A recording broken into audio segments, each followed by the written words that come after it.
Bonjour à vous tous. Merci à notre vaillant ingénieur Moustapha Malembe avec le générique annonciateur de l'émission École du Peuple. Votre émission, c'est les magazines socioculturels qui vous donnent les paramètres, les lois sur lesquelles vous devez marcher. C'est le changement de la mentalité. Une émission conçue et produite par l'honorable Lukman Moudingumba. À la caméra, Moustapha Malembe. L'émission est bilingue. Aujourd'hui, je suis assisté de Madame Aïchatou. Donc, d'habitude, nous serons avec elle. L'émission est bilingue. Une fois de plus, merci. Et avant que nous puissions continuer, je vais demander à Madame Aïchatou de saluer tous les téléspectateurs qui nous suivent en ce moment. Maman, saluez les téléspectateurs. Merci bien de m'avoir accordé la parole. Chers fidèles téléspectateurs, bonjour une fois de plus. Merci de pouvoir nous recevoir dans vos maisons. Moi, je m'appelle Madame Aïssetou Doniravon. Je serai avec vous. On forme déjà une famille. Merci. Et je donne aussi la parole au producteur de l'émission, l'honorable, le professeur, celui qui a conçu l'émission, le producteur de l'école du peuple. On ne paye pas les frères. Papa Lukmane, au Pesa, Baté, c'était Mbote. Nango Bazin Kolandayo. Ma papa est là. Mbote mingi bande konyo so bisika bozwami pona Kolanda oyo émission École du Peuple. Émission yé ezali ko memela bino maye oyo ekotonga mituna bino po ete moto oyo bazali ko tokoki ko espérer na ye azali moto oyo azali formé ndenge moko ezalaka ndako oyo tokoki ko espérer nango ko batama ezali ndako oyo etongami nzoto pe oyo tokoki ko espérer nango kozwa relève ezali nzoto oyo etongami kotongama na nzoto te kasi kotongama na motu. Matondi ndeko honorable tokozwa mama oyo azali na mwana leki na kata mosato zali kosala toujours kozala égoïste égocentrisme non et tout lelo tokozala oyo pe tokozala te kozala ba responsabilité to encadrer pe ba leki ba la jeunesse mama Aïssetou bongo makanisi oyo ndeko honorable Lukman azui pour nous faire le changement de mentalité. Est-ce que dans les magazines asali mabe? Merci Ndongo Pesinga Maloba. Et puis nous allons remercier vraiment Monsieur l'honorable na initiation Malam Oyazui il y a autant qui s'appelle les Congolais sont pour autant au foot à Minerval. Donc on doit savoir à cultiver vraiment de valeurs au détriment des anti-valeurs. Vraiment idée Oyaza idée moko ya malamu. Faut pas te soutenir y kakana mbongo tout il faut te soutenir y pena ba prière parce que ba char y a ba initiation y a boisa combattu hein faut te aider pena ba prière et puis voilà nzamba les kaliboso voilà. Merci beaucoup. To koti lelo na koti skona to appé mama Koloba to koti na kati ya sujet na biso thématique na biso et ali suite ya maito baki na poste leki to allons continuer parce que matière les belé ba leçon ya kopesa les belé na kanisi to bela ki mametali la prise en charge jeunesse asengeli azonga kaka kolobaka te kolela ka kolela oyo ko pleurnicher malela boza malela te bomi joie conscience ete bosengeli bosala nini motuna oyo tokobanda mpe tolandi na kati ya média maezai kobama les premiers parents mokambi ya mboka azwi makanisi ya projet etombe malamu mosali lokola neti moto asali prophétie honorable asali projet ya 145 territoires makanisi na ozali boni coïncide balani na mai ozali koloba na TV olobi nini mpona makanisi oyo mokambi ya mboka sali ya saka na 5 territoire ezali makanisi ya malamu pour avant été projet ebima na polele ezali makambo tozali koloba déjà ba initiative tozalaki na yango déjà komona ke ba emboîté pas ezali likanisi ya malamu parce que le pays ici que nous voyons nous appartient. Ne faisons pas comme cette méchante femme qui était en face du roi Salomon, qui, parce que les fils ne l'appartenaient pas, a jugé bon qu'on puisse couper en morceaux pour que les deux puissent perdre. Mais faisons comme l'autre qui, en sachant que les fils où l'enfant l'appartenait, a demandé au roi Salomon d'épargner la mort de l'enfant et de donner à l'autre. Même si l'enfant ne va pas grandir avec elle, mais au moins qu'elle puisse voir son enfant grandir. C'est ça son bien, c'est ça son bonheur. Nous tous, ou nous autres, c'est comme ça que nous fonctionnons. C'est-à-dire, de ma part, le Congo m'appartient et je n'ai pas une autre patrie. Je ne suis pas là pour chercher à ce que je sois là pour l'exécution de telle ou telle chose. Mais ce que je veux du moins est que s'il y a une bonne chose, que la chose puisse bel et bien s'exécuter en bonne et due forme. Comment on a été Makanisio Tozalaki na yango? Parce que la RDC n'est pas seulement... Si nous allons dans des provinces, nous sillonnons dans des provinces, nous allons voir qu'il y a des désolations dans des provinces. Ici, nous pleurnichons parfois en voyant que non, il y a beaucoup à faire ici à Kinshasa. Mais lorsque vous allez dans des provinces, en province, il n'y a pas trop à faire, mais ce sont des biens éphémères au niveau de Kinshasa qui sont des points prioritaires dans les niveaux des secteurs. Alors, nakota kamaye wana okomona ete mai oyo biso to monaka awa soki mai kangami jour moko mibale bato babandi ko tambola o remarquer que non, il y a une crise dans la capitale. Mais sur aucun na ba province na ba secteur, vous allez remarquer que tout le monde c'est ce qu'il vit. Chaque jour bato bazana biti donc me retoka mai dans des sources, dans des rivières, et c'est là sur otali na situation géographique au Komonake, partout où il y a une source, ils aura toujours la descente. Donc pose un maï na source, il faut quitter. Et sur aux humains na source pose un anda il faut mata.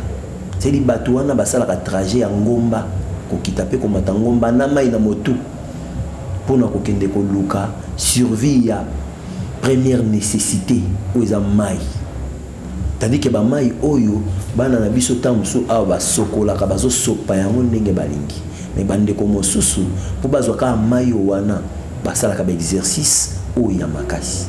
En voyant cela, si tu moni par exemple bazoli bango solution moko boye, la seule chose à faire c'est d'applaudir et de dire à ceux-là qui ont initié cette opération, bon courage.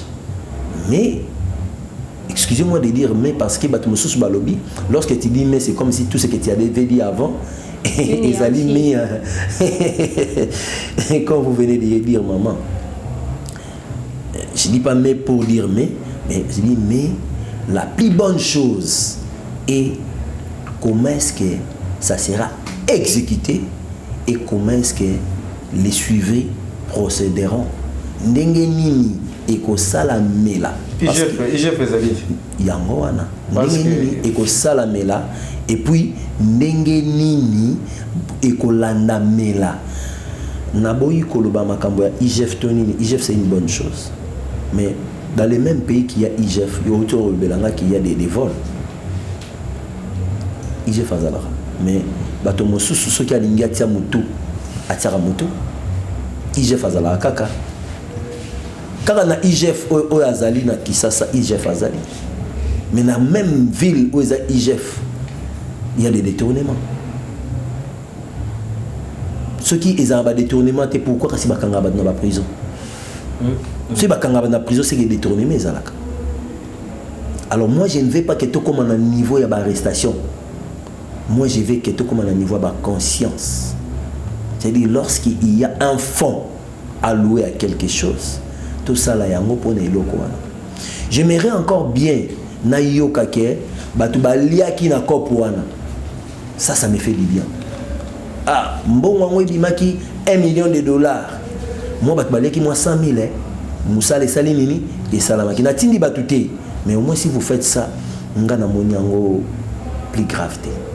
Mais lorsque maintenant, l'argent par exemple sort, 1 million, 2 millions, 3 millions, 100 millions, 3 milliards, tout le qui est moussalango et salamité, c'est là où les bas blessent. Donc cette initiative est c'est une initiative à louer.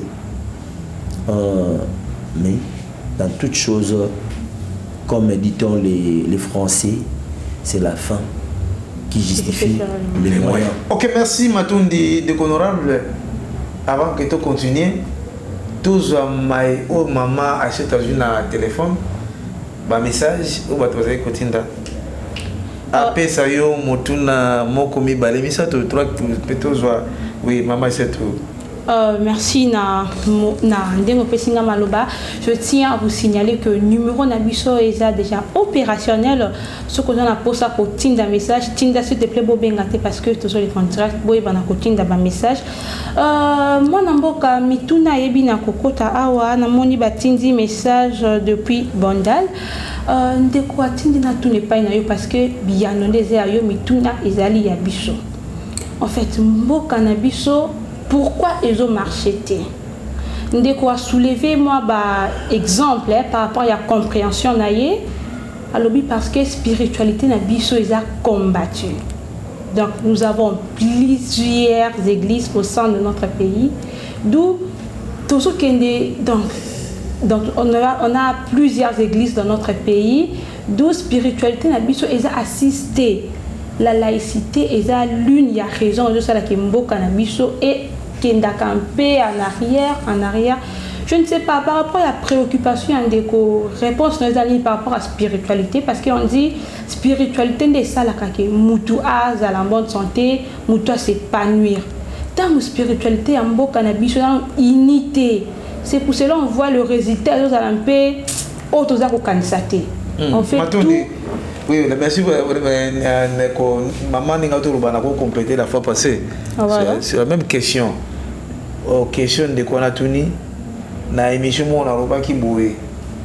Dans chaque rue, quartier et commune, sur qui route à église. Voilà. Plein d'églises. Bah mis va aller, bah protestant. L'église. Il y a mon question. C'est comme si on a un problème spirituel. Avant qu'on pose la deuxième question, mais tout ça, on va répondre. On va suivre.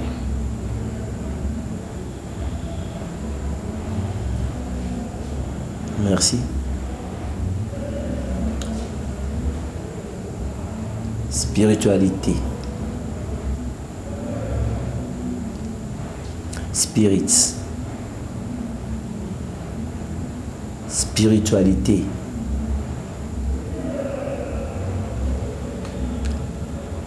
La grandeur dans l'homme. Spiritualité. La grandeur invisible.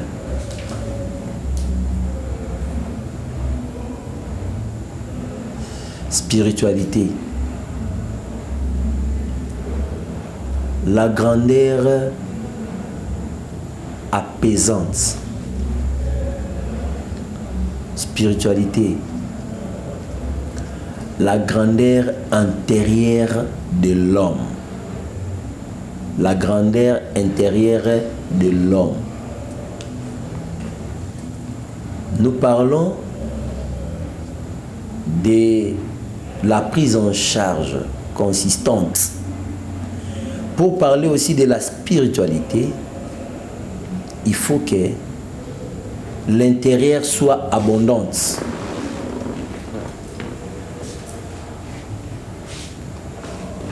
Question, ils allaient vraiment, il y a monnaie. Ça c'est tout un sujet ça. Ça vraiment c'est tout un sujet. Je vais prendre un exemple. Bon, c'est un exemple en gros. Qu'est-ce que moi j'ai fait pour ces pays? Et qu'est-ce que vous faites pour ces pays? Déjà, si vous avez mitune, on va répondre kaka donc. Nazo mitune. À haute voix. Voilà. Je prends l'exemple d'un pays, Chine, et d'un autre, RD Congo. À l'époque où l'RD Congo s'appelait encore Zaïre, il y avait un président qui s'appelait le président Joseph Mobutu Okungwendo Wazabanga. Le président Asalaki Mobembo vers ce pays appelé la Chine. Arrivé en Chine, Asalaki tête à tête, il y a un président Mao Tse-tung. Tête à tête, il y a une recommandation au président Mao Tse-tung ou Asalaki nae. Et parmi les recommandations, il y a une recommandation pour élever une nation. Soutien à la recommandation, il y a avoir le sens de la spiritualité. Et puis deuxième chose, le travail manuel concernait tout le monde. C'était les deux facteurs de développement de la Chine. Et c'est créé à cette époque-là, le président Mao Tse-tung a appelé ça qu'on a battu Mingiti. Et notre président, Yamboka Yabisoyo, Azagi parmi les bénéficiaires, il y a Ilokwa. A solo la kinaye, azwa qui s'est créé ayaki nango awa. Tango akomi nango awa, il a initié avec les matériels. Or, tout commence par les spirituels. Nzambe, les très hauts, l'incomparable, abandaki kosala. Yene mtabanda makosma osala. Nzambe abanda makamba kosala. Na kosala Nzambe abandaki par kosala l'invisible. Sinon kosala l'invisible. Donc l'invisible a précédé le visible. Nzambe yemoko pe azalaki invisible. Pe aza invisible. N'est que ça ba visible. Ma banda ina ko ça ba invisible. L'invisible n'est pas ce qui n'existe pas. L'invisible c'est ce qui existe mais ce qui ne sont pas palpables. Il y a un invisible. Ezalaka. Mais ce qu'on doit toucher bozo simbangote. Eza invisible. Mezali. D'auto et banane l'invisible. C'est ça. Alors, quand il est venu, il a commencé par les visibles. Avec les techniques de Yonkongo. Salongo. Salongo. Alinga mosala. Salongo. Na moment biso tozo sala salongo awa. Na Chine. Ba on peut technique na ba on Yonkongo bazo sala yango. Mais quel est maintenant le résultat? Il y a Salongo, na Salongo ya Chine. Voilà. Salongo ya Chine et bandi na invisible. Ils ont commencé par reconnaître les valeurs. Valeurs, ils sont invisibles, les valeurs. Après Simanango Balobi, tout le monde doit faire le travail manuel. Ndeyoki oyokaki slogan ezalaki retroussons nos manches. Retroussons nos manches. Ezalaki slogan. Oui. Retroussons nos manches. C'est-à-dire tout le monde doit togumba bilamba poto kotana musala. Voilà. Salongo et donc retroussons les manches. Salongo alinga musala togumba bilamba to sala musala. Maintenant na musala wana na pesa yo eloko moko. Oyebi balabala ngiringiri. Commune ngiringiri. Oui. Très bien. Commune Ngiringiri, ceux qui ont côté na époque où on est Salongo. Ceux qui ont Gambela. Les on a Chaba qui na makadamte. Ceux qui ont côté Gambela. Pour bima Khartoum. Kaka wana bana Ngiringiri babande ko benga yango kude. C'est-à-dire mituke kanga mi fuba ko tindika zelo ya ko saranate. Kene na même place le Luka zelo poto poto na poto poto. Travail manuel et sanganité na molimo. Et puis si contre-tour. Et puis si contre-tour. C'est parce que les valeurs morales, les valeurs spirituelles ne sont pas mises à leur place. Lorsqu'on ne reconnaît pas les valeurs, parce qu'il y a plusieurs types ou sortes de valeurs, lorsque ces valeurs-là ne sont pas considérées, bon, on a un résultat néfaste.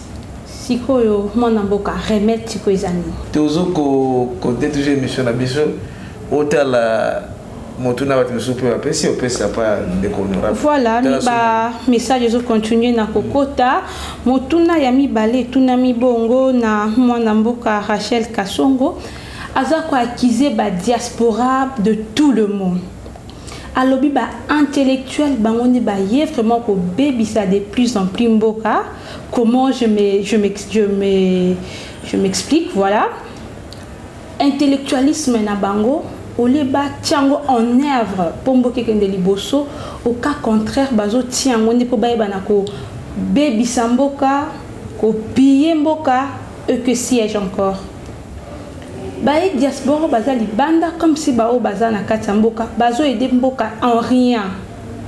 Au cas contraire toujours ba détournement na gauche ba détournement à droite.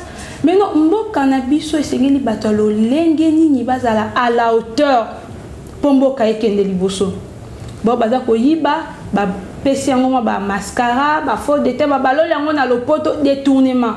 Mais or que c'est du vol qui moyibi na le côté alinga la pure sang.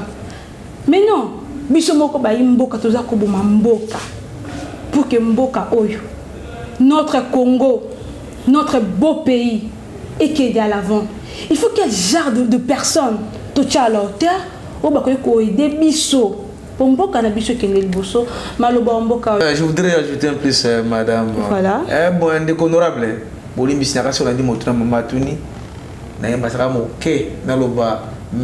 dans le texte,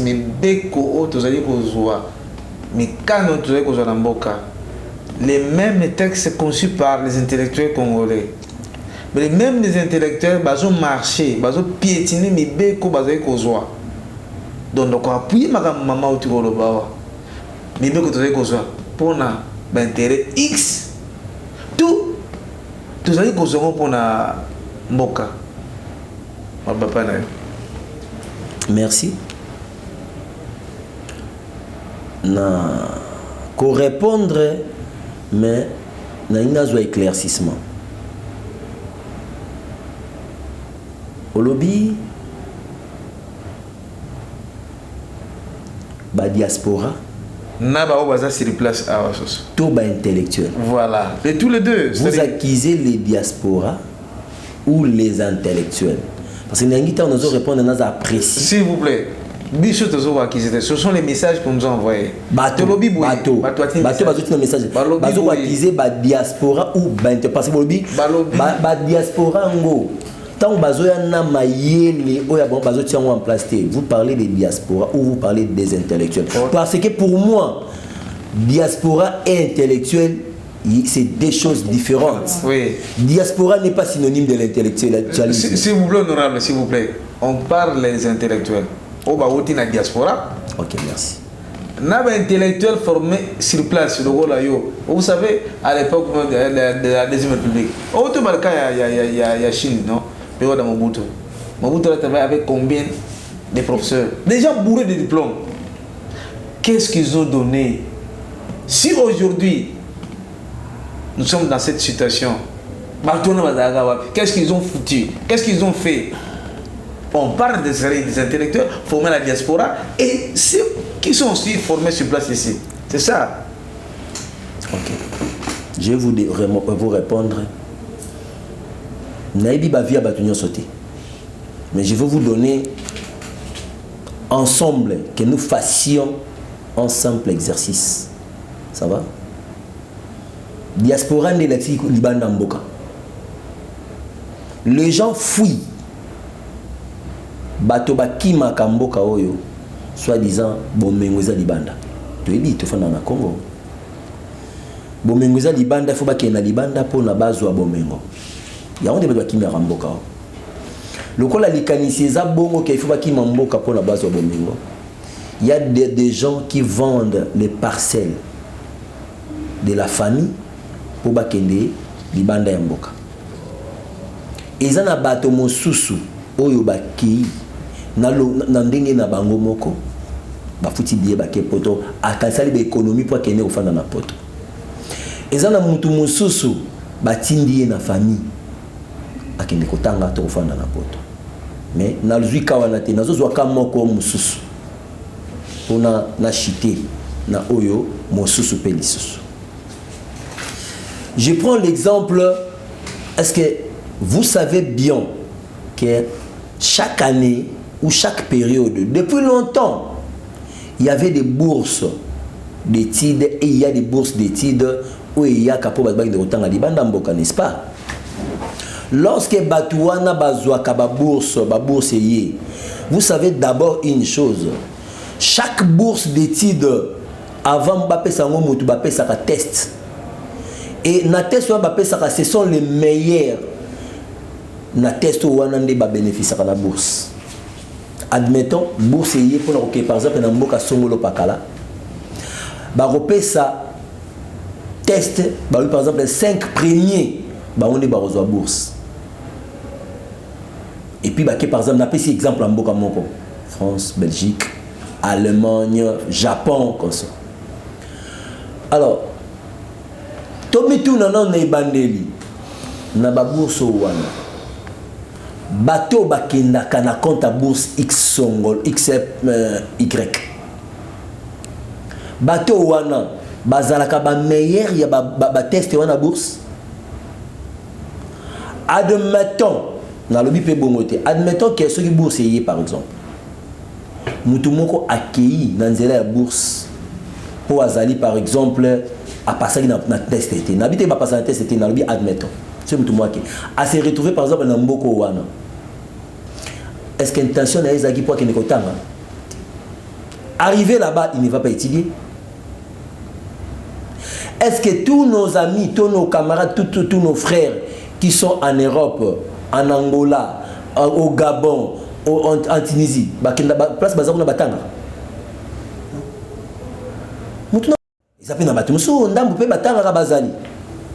Maintenant, prenons maintenant l'exemple. Il y a Owana na lobby. Tous Wasikoyo, XY revient au pays. Est-ce que Aïe na expertise dans le domaine Songolo Pakala? Tout Aïe Poaza, moi na Poto, moi na Gabon, moi na Angola. Ceux qui sont aux yeux Poaza, moi na Nigeria. Mais qu'est-ce qu'il va produire? Il produit les Nigériens. Ceux aux yeux Poaza, moi na Belgique. Il va produire la Belgique. Ceux aux yeux Poaza, moi na Allemagne. À reproduire l'Allemagne. Mais ceux aux yeux qui est Poaza na compétence Songolo Pakala. À couper sur produit, il y a compétence. Parlons plus d'intellectuels au lieu de parler de diaspora. Nous avons diaspora diaspora intellectuelle, c'est là maintenant d'accord. Le problème maintenant, pour tout ça, il faut que tout le monde soit basé sur un système. Quel est le système qui nous guette? Quel est le système qui nous supervise? Le système doit parrainer tout le monde, doit justifier tout le monde sur un même poids. La balance doit être identique. Ça va? Dis-moi maintenant, moi je suis congolais comme vous. Dans notre pays ici, est-ce que nous vivons la même chose? Est-ce que nous vivons la même chose? Est-ce que dans les entreprises, est-ce que na sommet bateau bazali ko sunga bandeko ya biso bazali ko kamba biso? Eza batangi na kisasa, eza batangi na kisasa te.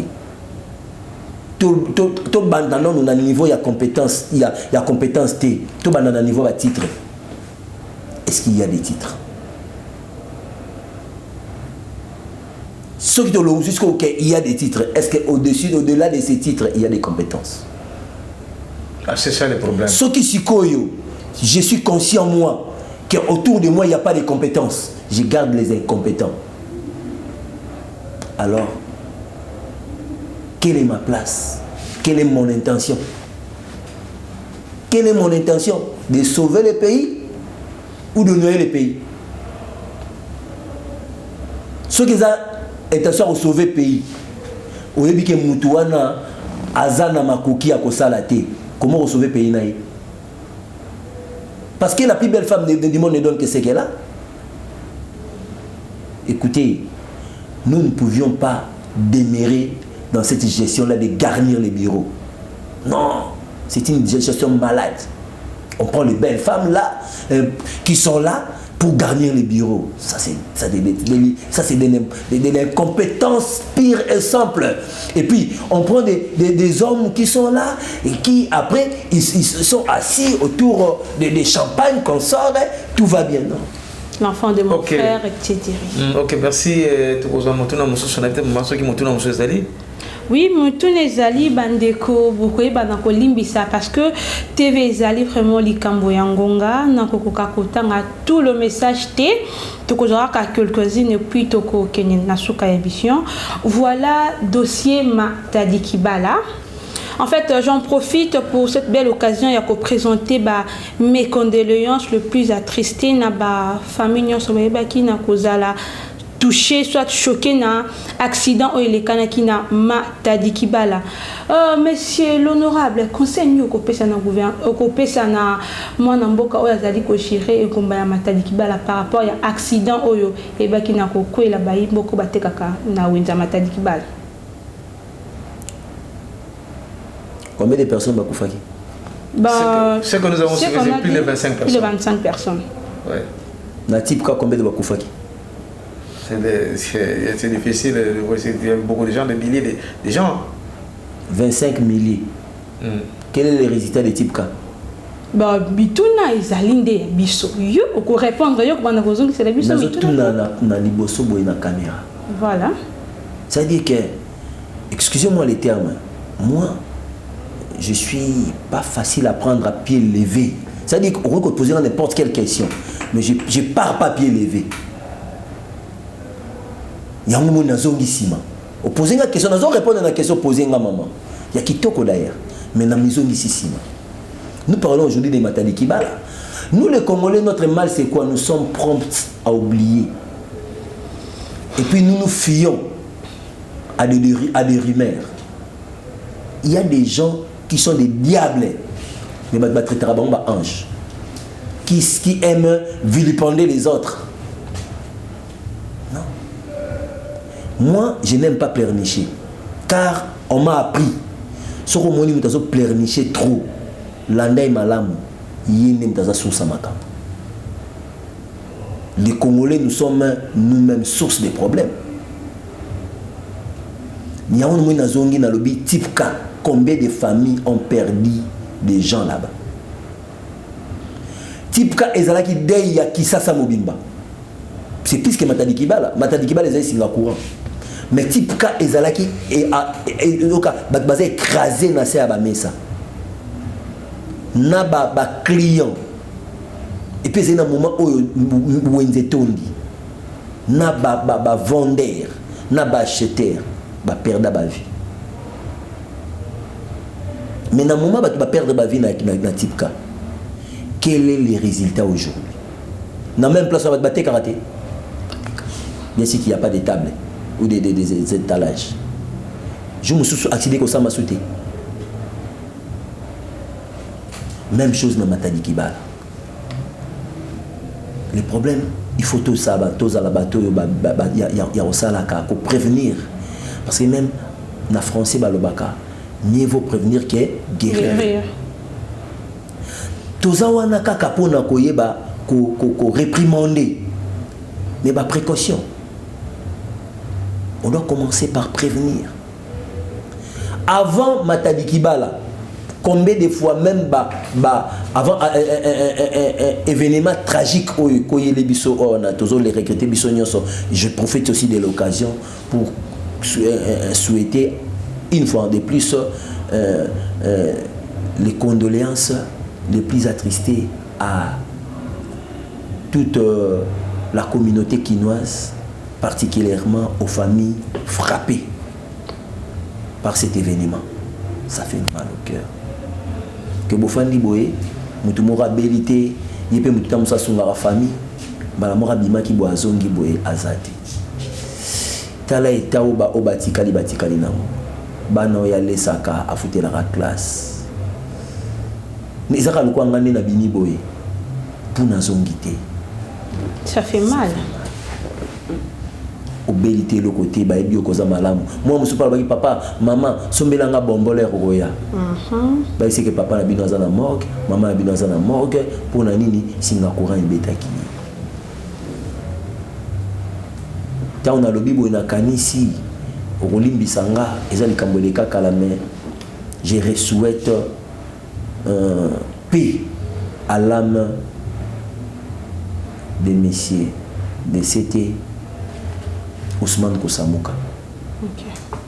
Qui a le même événement. Professeur d'université. C'était Ousmane Kosamuka, enseignant à l'université. Il y a Koufa qui Singapour et Betaki et Peboy. Fait mal. Atiki mutuka la police à Kota. Nous avons Singapour, Moka Matangambu les Singapouriens Koyaki et Betty. C'est regrettable. C'est un de nos vieux, Bavio Bazala qui pembe ni nabiso. Ça qui penza pembe ni nabiso. Maman Makambo Mususu. Kolanda Maman Makambo ya enseignement.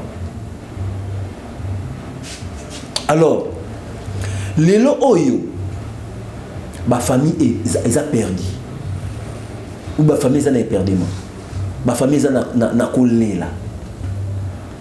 Qu'est-ce que biso doit tirer les leçons avant de dire que non, qu'est-ce que nous pouvons dire na muto aza ko gérer muto aza ko kamba, mais qu'est-ce que nous pouvons tirer comme leçon? Nous ne devions pas nous exposer à chaque fois. Combien d'accidents ratés et combien d'accidents où il salama il y a mis tout quand na marché Matadi Kibala. Mais il n'a qu'à tirer dans l'étalage. Allez même à Gambela, Éthiopie au Comona on a balabala et Kangama. Il y a des gens qui se débrouillent. Mais au côté de la carte, on est à Moni, l'étalage a vide des années. Mais ça vide. Balingi kaka côté kana balabala. Mais so le kina pourquoi mutuka kota Éthiopie ke na mutuka na kota na kana mutuka na Éthiopie ke penza oleki. Mais na moi c'est comme une poubelle. Or marché cause à la similaire na poubelle. Là on nous vend ce que nous consommons. Et cause à similaire na poubelle. Matondi de honorable avant que notre maman aux ama mususa ko bakisa pour na moi pende ko Mustafa malemba zeko lingana. Même problème nakanisi yo wa jana mingi batamora penze la avion so que na koleki na boulevard Lumumba. Danger mon chose dans les parcs d'attractions bassin limité. Est-ce que un jour, le problème est sécurisé. Ce que tu as dit sur ce qui est côté là où c'est censé, tu dois comprendre les meilleurs cas type quoi, on est en train de construire ce que vous dites, place où on a un problème, on va construire. Oui, population, base dans la conscience. Mais l'autorité, comme on a dit, à niveau de la commune, ce n'est pas le président ou le premier ministre. Il y a les mots communs, c'est Azawana. Vous êtes tellement conscient qu'on peut savoir monter. Chef de rue. Les canaux, chaque avenue, au Tala Bouzou, basé comme ça, et c'est comme ça, ma quartier, Cambia Bari, quartier. Cambia commune, vous avez un message à couper ça va monter. Tout mon conseil. Parce que dans la cité, il y a des canisini par rapport à Mokambia Mboka, Kinshasa. Au Sangisi, on a Cambia ici comme sous le col à quartier, commune. Écoutez.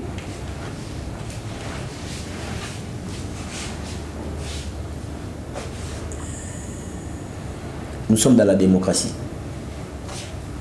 Nous sommes dans la démocratie. Mais je vous dis une chose. Toute forme, il y a gestion. Et vous comme Mamoudou, Nabolam. Comme dit-on, tout chemin mène à Rome. Sans la démocratie, le MPP peut évoluer bien. Sans la démocratie. Mais avec quel cœur des dirigeants. Olimbi Sanga Kotoyo, Nazolo Bate Salama Bongo. Mais le loyo, avec les élections, nous avions besoin d'un nombre de gens pour nous représenter. Quel est celui qui nous représente? D'abord, il doit y avoir des critères. Ça va? Lorsque quelqu'un n'est pas qualifié, mais il est dans un secteur balobi qui est yem tu bavota qui est. Bobo yae. C'est quoi Bobo y était? Azakuna. Et s'il n'est pas en mesure, qu'est-ce qu'il va offrir dans le pays? Donc vous avez dans la table des décideurs, dans la table des électeurs, il y a la loi et pays, il y a des gens oyo baza wana. Dans le but c'est que les abonnés mais dans le ça va critères. Voilà. Il faut avoir des critères. Il faut donc monter en compétence. Avant comme on a les sikowana. Tous en a critères. Biswa tous en a critères. Donc quoi monter dans mbongo na yé, mbongo est comme critère. Donc on peut savoir le comment encore. Avant il y avait nos chefs coutumiers, nos grands-parents. Basé sur chef coutumier. Dans l'année, il y avait des grands rois. Que les blancs est venu et les blancs respectaient ces grands rois. Azoko organisé armée, Azoko organisé administration, Azoko organisé tout. Un grand roi. Maintenant, il y a une école. Mais aujourd'hui, tout ça au cadre universitaire qui nous produisent quoi? Vous comprenez?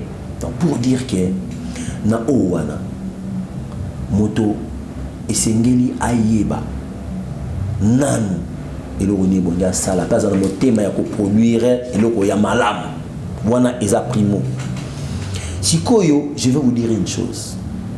Nous parlons de la démocratie. Mais modèle de gestion de mission est démocratique. Mais les chefs de riz existent dans ces pays.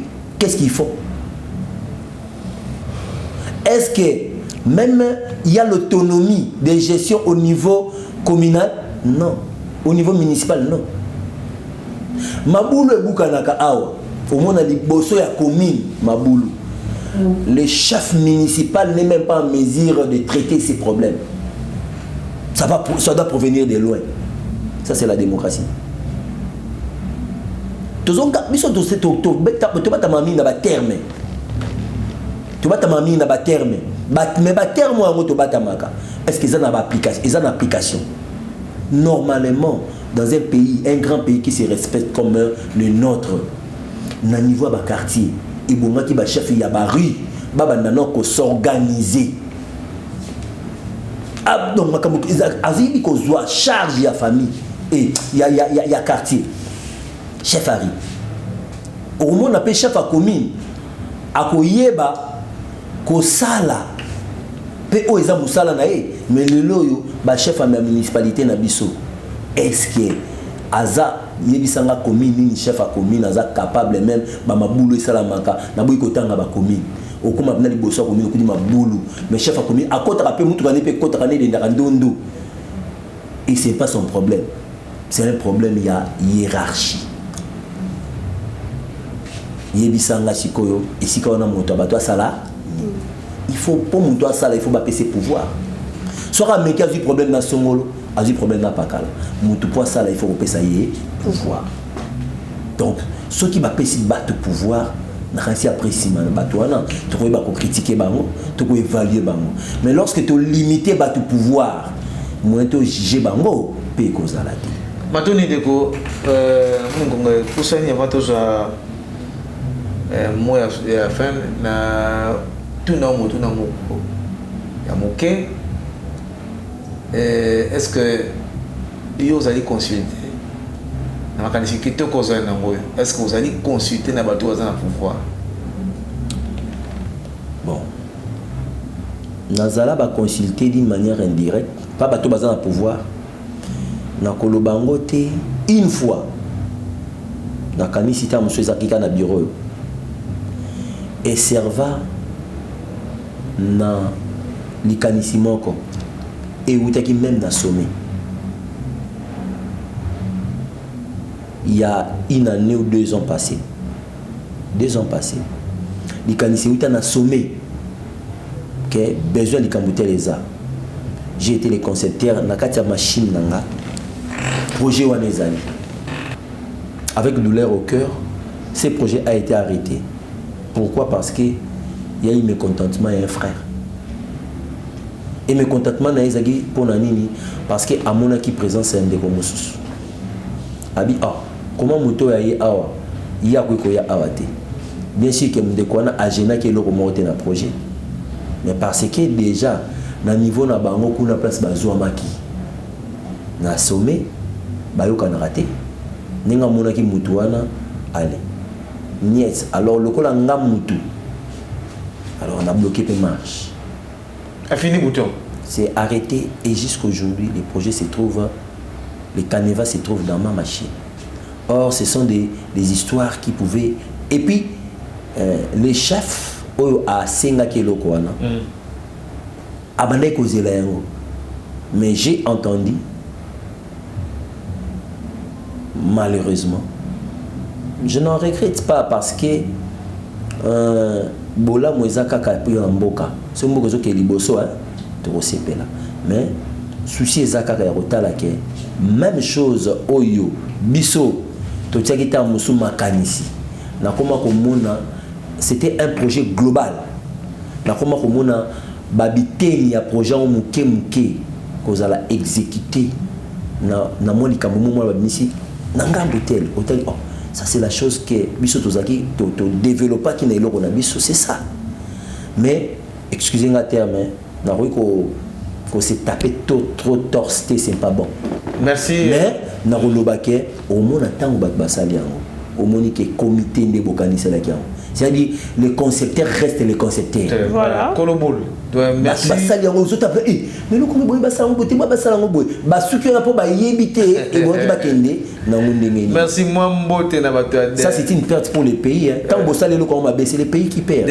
ensuite boya qui est pas il y a source bon nga bosala ki to les pays aller bénéficier ba mbote na bana DCPN bazolanda yo dynamique des Congolais pour la paix nationale DCPN en sigle ezali masuwa oyo totongi ndenge ndeko na biso no atongaki masuwa pona kobikisa bandeko na delige masuwa totongi eza na ba idée DCPN ezali mopepe to mbonge oyeye na ba idée pona koyeba kaka kobikisa mboka moke parce que mosapi moko tolobaki yango déjà esokolaka elongité na kosangisa mayele pe makasi nde tokoki kodévelopper to kosunga mboka oyo neti na DCPN nde nini DCPN ezali lisanga oyo eye mpona kobelela valeur, ce qu'on appelle les valeurs intrinsèques d'une bonne gestion dans un pays songoloto mpakala. Alors ce qui était bisonio son ndenge tozaboye tozi makanisa malamu kaka pona mboka okomona nyonso ekotambola yengebeni. Mais ce qui tozi makanisa malamu te pona mboka ndo moni ba frustration komi na mboka mutu nyonso akomi kotiela mutu nyonso kan nani nda kotikela nani lokola mutani kotikela mutu te naza oza ko freiner ngata oza ko freiner mboka. Écoutez, je vais vous dire une chose, tu peux bien t'amasser des richesses pour na ol kotianga kan, tu peux bien tout faire, mais sache-le bien, ce que Dieu a écrit est écrit. Tu peux bien vouloir freiner les gens pour ton intérêt, mais il va te freiner les mboka. Et le jour où Dieu dira un mot, Ezaki na bateau basalaki désolation na Babylone. Ezaki na bateau basalaki kanaï bamona bazalaki bango. Mais tant onzamba ba ifona balayer et yaki kombolaki ozala ozaka makasi, ozala elemba osai nini? OK. Nde yango wana esengeli na biso nini? Esengeli na biso to yeba kotia ba valeur. Les valeurs c'est quoi encore? Les valeurs ezali pe ko reconnaître batu. Na biloko na juste valeur na yango. C'est-à-dire que moto na esika na ye. Esika na yote, esika na yote. Esika oyo monike mayele wana ezali. Kende ko beta lisolo loba te. Mutu moko bwazana kwa yende mutabimisaka mayele wana. Mais bino bobombi mutu abimisaka mayele wana, bobombi na kati ya tono, bozo kende ko sela mayele on peut mabe. Mais boko pas obimisete. Allez avec lui, travaille avec lui. Bomona ke le pays ira pardon de succès en succès. Mais ce qui tozali ko étouffer ba valeur tozali ko étouffer panissement pe ya mboka. Omoni l'air moko boyebozui et boy sanisaka mutu mayele. Mutu so akomi place moko azanga ki 10 francs. Azui 100 francs. Abosani mayele nyoso ekimiye.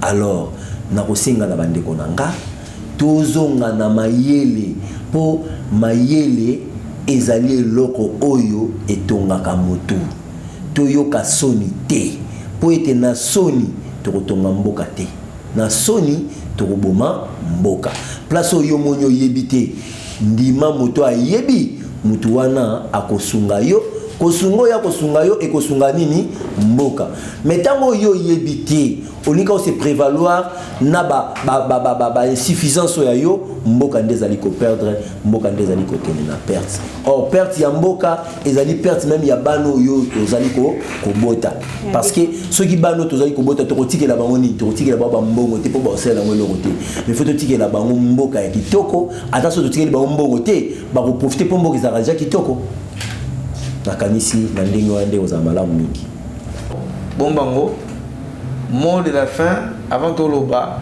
na kopesa ndeko concert nanga journaliste Mama Chateau a pesa biso mot de la fin Mama c'est ba ndeko balandi na sûr que bozo landa biso vraiment na attention nyonso émission na biso to komi ko bwaka makolo malembe na suka TV ezali li kambo ya ngonga toko kabana bongo te sans proton na pesa matondi na ba téléspectateurs nyonso oyo bazala qui vraiment attentif ya kolanda émission oyo du début à la fin bo continuer na émission oyo to promettre bino makambu ya kitoko na katia émission na bino. Je salue toute ma famille, la famille Kassongo, je salue Anastasia Kassongo, je salue Anne Kassongo qui nous suit depuis la Belgique. Oui, nakati boto landa ndenge de konaraba lobina ndenge mama lobaki mboka etongami na batebele soki tolingi to koma loka bato misusu to moyi lo Chine to ba mboka miso ya minene to kozonga na phrase oyo